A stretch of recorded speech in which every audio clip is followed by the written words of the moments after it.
Robert Budi Hartono ini, dia tuh pemilik Jarum. Lo tau gak sih Jarum itu apa? Yang sering lo iseng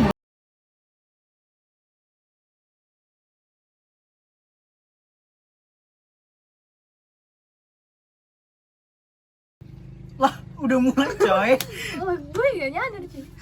Oke, jadi balik lagi dengan kita, it's me Jan and Fiona, di sesi ngising. ngobrol iseng-iseng. Jadi pada hari kita bakal ngapain nih Fion? Jadi hari ini tuh kita akan bercerita tentang Robert Budi Hartono nih. Siapa dah, gue gak kenal. Jadi Robert Budi Hartono ini, dia tuh pemilik Jarum. Lo tau gak sih Jarum itu apa? Yang sering lo isep bukan sih?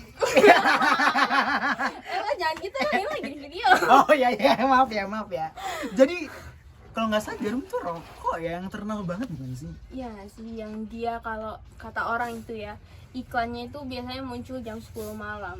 Oh, itu kayaknya dia tontonan gue terus deh gitu kan. Soalnya gue kan anak malam banget gitu kan.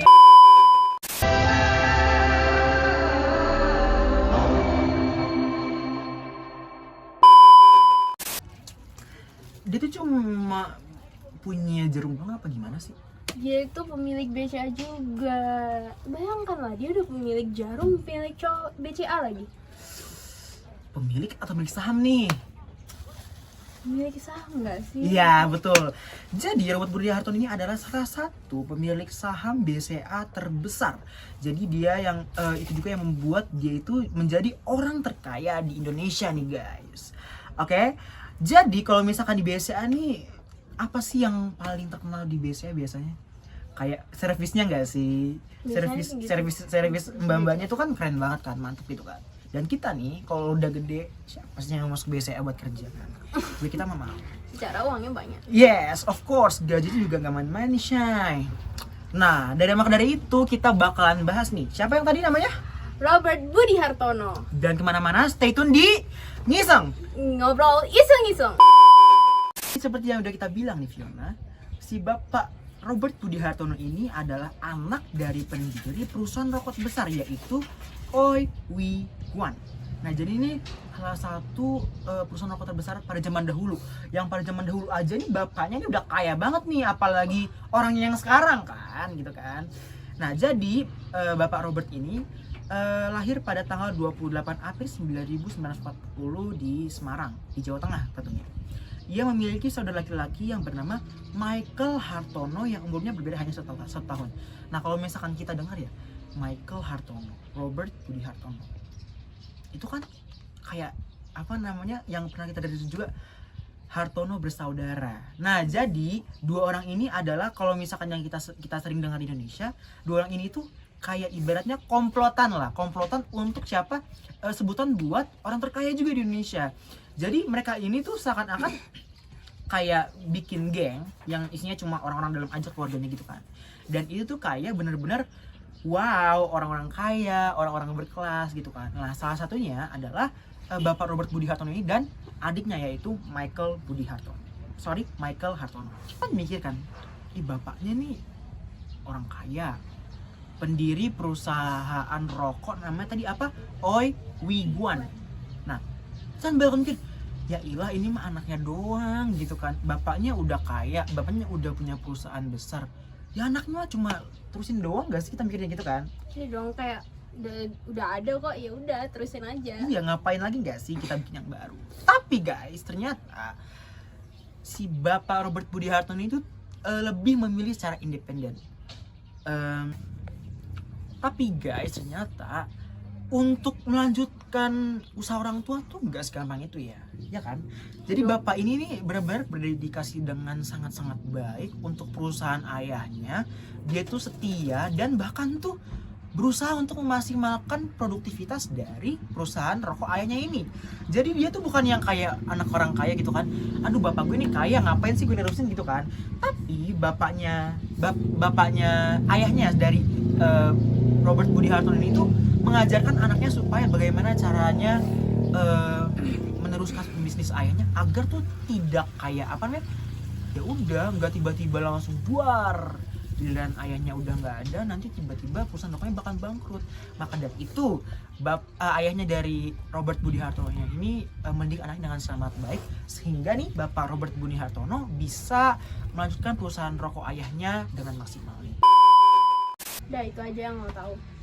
Emang ada lagi apa? Aduh, lo nggak tahu kalau ayahnya itu pengusaha rokok yang bernama Oi Wiguan yang berasal dari Lasem, Jawa Tengah. Jadi awalnya itu ayahnya itu mendirikan sebuah perusahaan di Jalan Bidingan Kudus. Tapi usahanya itu bangkrut, tau gak sih? Coba tebak kenapa? Kok bisa?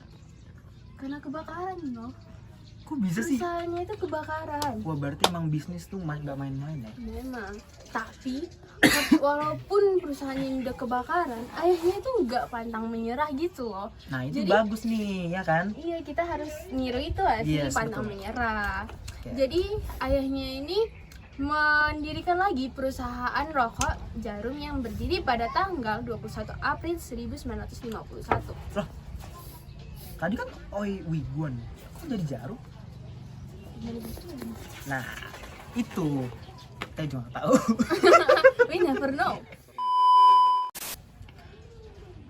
Lah kok beda sih? Beda apanya? Kan tadi katanya Oi Wiguan, tiba-tiba kok Jarum? Iya, gue juga nggak tahu kenapa ya. Nah, jadi karena yang tadi ada tragedi kebakaran itu, ayahnya dari Bapak Robert Budi Hartono ini memilih untuk mengubah nama perusahaannya dari yang awalnya Oi Wiguan menjadi Jarum. Oke, lanjut Fiona. Jadi waktu tahun 1963 ini Jarum itu kebakaran loh perusahaannya. Terus di tahun yang sama perusahaannya itu kebakaran, ayahnya juga meninggal. Coba, kasian banget gak sih? Kalau Tuhan. anak-anaknya pasti sedih banget gak sih? Kalau gue sih jadi anaknya pasti kayak gak mood lagi sih kemana-mana. Iya gak sih, sumpah kayak apa namanya? Bukan berarti bapak gue kaya itu kan, terus gue bisa bahagia selamanya kan? Ya, udah perusahaannya terbakar gitu kan. Terus pada saat yang bersamaan ayahnya meninggal. Aduh, Coba, kasian nggak banget. lucu banget Itu ya sangat kayak gitu. menyentuh sih, sumpah. Terus jadi si Michael Hartono dan Budi Hartono ini Michael Hartono itu siapa? yang tadi itu loh yang lo ceritain, Oh iya, oke, lanjut. itu berusaha untuk bangkit lagi dan mengumpulkan tekadnya untuk membangun kembali perusahaan Jarum. Setelah berusaha selama bertahun-tahun, akhirnya di tahun 1970-an, Jarum itu resmi mendirikan Research and Development Center untuk mengembangkan produk rokoknya. Di tahun 1981, Jarum itu udah diekspor loh guys ke luar negeri. Contohnya Cina, Jepang, Korea, Amerika Serikat. Coba lo bayangin kemana aja tuh, aduh udah go Gila internasional. coy, itu tahun berapa tuh? 1981 coba udah Gila. ngekspor rokok. Indonesia masih susah-susahnya nih. Ini kakak beradik ini udah keren banget kan? Lo udah ngekspor rokok sedangkan orang masih susah. Coba gimana? Keren sih, sumpah keren banget. Pada tahun 1981 itu mereka berhasil memiliki 75.000 karyawan. Coba. Buset, Lo gila. bayangin aja berapa banyak. Kayaknya sudah kaya nggak nyampe gak sih 75.000 orang? 75.000. Apa? 1.000 aja nggak nyampe gak sih? Yang tahu-tahu aja ya. Mereka adalah orang yang selalu mencari kesempatan dan pantang menyerah. Jadi tahun 1997 dan 1998 itu ada kerusuhan besar-besaran loh. Tapi mereka itu tetap berpendirian teguh untuk tidak terikut dari arus kerusuhan tersebut. Nah, jadi nih untuk info buat kita aja. Kan jadi tahun 1997-1998 itu kan ada ibaratnya krisis moneter kita kan. Dan itu juga ibaratnya ada diskriminasi sangat besar bagi kaum-kaum Tionghoa. Jadi Bapak Robert Budi Hartono dan Bapak Michael Hartono, kedua Hartono bersaudara ini memilih untuk tidak ikut campur urusan politik. Karena mereka menganggap kalau misalkan perusahaan politik ini tuh tidak membawakan hasil yang baik untuk mereka dibandingkan mereka harus menghabiskan waktunya kan. Jadi mereka tuh lebih milih untuk diam dan tidak ikut campur dengan apa yang terjadi pada waktu itu. Tapi bukan berarti mereka tidak peduli dengan keadaan Indonesia waktu itu. Mereka juga membantu orang-orang yang sangat terkena imbas oleh kerusuhan tersebut. Nah, Dan pada saat krisis moneter itu mereka juga melakukan ibaratnya seperti bantuan dan amal kepada orang-orang yang juga memang sangat terimbas oleh oleh krisis moneter tadi. Jadi memang selain mereka ini orang yang sangat kaya raya, mereka juga sangat berbaik hati. Mereka itu dermawan banget loh, bukan cuman karena orang itu kaya jadi mereka nggak peduli gitu sama samanya. Yes. Tapi orang itu tetap membantu gitu orang-orang sekitarnya yang kesusahan. Tapi nih ya, kayaknya nggak cuma jarum nggak sih yang mereka punya.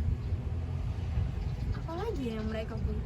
Oke, kita bahas nggak cuma jarum nih, ada juga banyak lagi guys.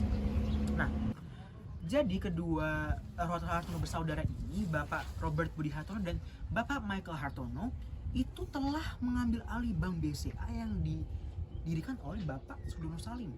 Nah, bagaimana dia mengambil alihnya? Nah, jadi mereka ini kan sudah sangat terdidik dari kecil untuk ibaratnya tidak menghambur-hamburkan uang. Tapi bagaimana caranya mencari uang dengan optimal supaya mereka tuh nggak hanya mengandalkan harta orang tua. Nah, jadi mereka tuh dari sejak kecil tuh sudah diajarkan untuk berinvestasi. Nah, kalau misalkan dulu kan mungkin investasinya apa sih gitu kan. Nah, sekarang nih pas zaman-zaman kemarin Nah, pas zaman-zaman krisis moneter, setelah krisis moneter lah palingan. Jadi kedua Hartono bersaudara ini memilih untuk mengambil alih Bank BCA dengan cara membeli sahamnya dengan sangat banyak. Nah, jadi guys, pas zaman-zaman krisis moneter ini nih, kedua Hartono bersaudara, Bapak Michael Hartono dan Bapak Robert Budi Hartono memutuskan untuk berinvestasi di Bank BCA. Nah, jadi mereka berdua membeli sahamnya itu tuh dengan kurang lebih tuh sangat banyak ya, sangat banyak. Tapi nggak sampai full juga dong, nggak mampu ya Shay. Tapi itu jadi yang membuat kedua Hartono bersaudara ini menjadi salah satu komisaris utama di Bank BCA. Dan ini juga yang mengakibatkan kan waktu itu kan Bank BCA itu kan lagi naik gitu kan. Jadi saat sahamnya sudah mulai menaik, kedua bapak ini kan memiliki saham yang banyak kan. Itu juga yang memupuk kekayaan mereka sampai sekarang ini. Mereka berdua masih menjadi pemilik dari Bank BCA, tapi hanya sebagian sahamnya aja. Oke? Nah, jadi buat lebih detailnya lagi nih guys. Jadi sebenarnya waktu itu pada tahun 1997 ada tragedi yang namanya rush money. Nah, jadi kan kalau misalkan di tahun 1997 kan ada namanya Asian Financial Crisis atau krisis finansial Asia itu yang melanda kurang lebih Asia Timur dan Asia Tenggara. Nah, Indonesia kan juga terdampak dong. Makanya dari itu banyak orang-orang yang menarik uangnya dari bank. Nah, salah satunya nih Bank BCA ini juga ibaratnya sangat terdampak dengan tragedi rush money ini yang juga terakibat karena apa? Asian Financial Crisis. Nah, jadi karena sudah mulai ibaratnya ketakutan karena kan bisa aja karena rush money ini BCA jadi bangkrut kan. BCA akhirnya memutuskan untuk menjual saham-sahamnya. Si Asian Financial Crisis ini kan menyebabkan rush money. Tapi rush money di Bank BCA ini nggak cuma terjadi karena disebabkan itu. Nah, jadi pada suatu waktu itu juga tuh ada si Sudono Salim, Bapak Sudono Salim ini yang waktu itu meninggal. Tapi siapa sih Bapak Sudono Salim ini? Bapak Sudono Salim ini adalah pemilik dari Bank BCA sendiri. Nah, jadi kan orang-orang kan berpikir kan, udah waktu itu krisis finansial, krisis ekonomi kan, apalagi terus pemiliknya meninggal. Nah, jadi makanya tuh orang-orang tuh kayak takut kalau misalkan nyimpan uang di BCA. Nah, jadi banyak tuh orang-orang yang menarik uangnya dari Bank BCA. Nah, karena itu juga BCA itu membatasi untuk penarikan uang terhadap nasabah. Terus orang itu juga menjual 42% sahamnya biar bisa ngelunasin utang-utang BCA. Nah, jadi tuh abis itu kan BCA ini memperdagangkan atau memperjualbelikan sahamnya itu kan.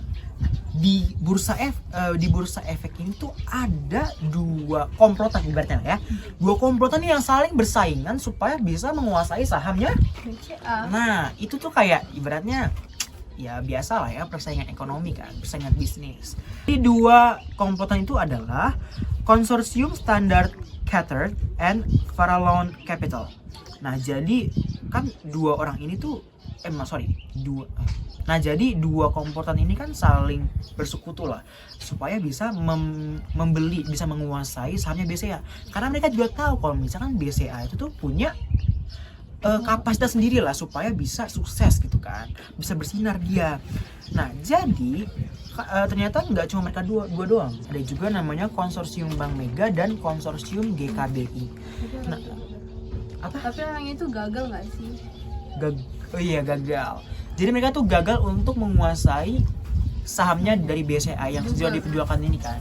Jadinya akhirnya saham BCA yang diperjualbelikan itu jatuh ke Konsorsium Standard Chartered and Farallon Capital yang dinaungi oleh Robert Budi Hartono dan Mikael Bambang Hartono. Nah, jadi selain punya perusahaan Jarum dan BCA, Bapak Robert Budi Hartono ini masih punya banyak usaha lagi nih, kids. Jadi dia tuh juga punya perkebunan kelapa sawit seluas 65.000 hektar di Kalimantan. Bayangin gak sih, lo udah punya bank, terus lo punya apa lagi? Perusahaan jarum, Apalagi tadi? perkebunan kelapa sawit Kayak 65.000 hektar. Coba. Tuh, Wih. gila. Gue Zaman-zaman segitu lagi kan? sih kalau gitu nggak tahu lagi sih gue harus buat uang gue kemana. Soalnya kayak udah banyak banget gitu loh. Sampai tuh kayak kita tuh bingung kalau misalkan jangan ngayal deh, udahlah jangan, lanjut. Jadi guys, Bapak Robert Budi Hartono itu juga masih punya banyak sekali bisnis. Yang tadi kita sebutkan adalah perkebunan Kelapa sawit yang berlokasi di Kalimantan. Nah, dia juga memiliki banyak sekali perusahaan real estate nih, perusahaan-perusahaan yang bergerak di bidang properti.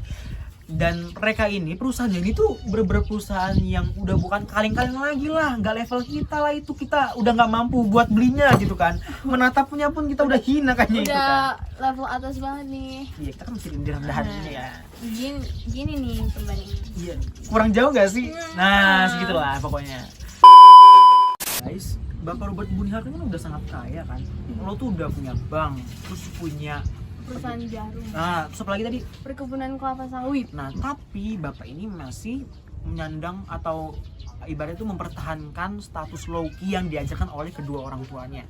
Jadi, walaupun kaya raya, ibaratnya tajir melintir sampai keturunannya pun habis kan ya, bahkan habis-habis tuh uangnya ya. Saking banyaknya Saking banyaknya gitu kan. Bapak ini tuh masih aja low key, masih aja ramah dan murah hati ibaratnya. Nah, jadi salah satu tangkapan kamera dari fansnya lah ibaratnya kan, pernah memperlihatkan bahwa Bapak Robert Budi Hartono ini pernah makan tahu pong.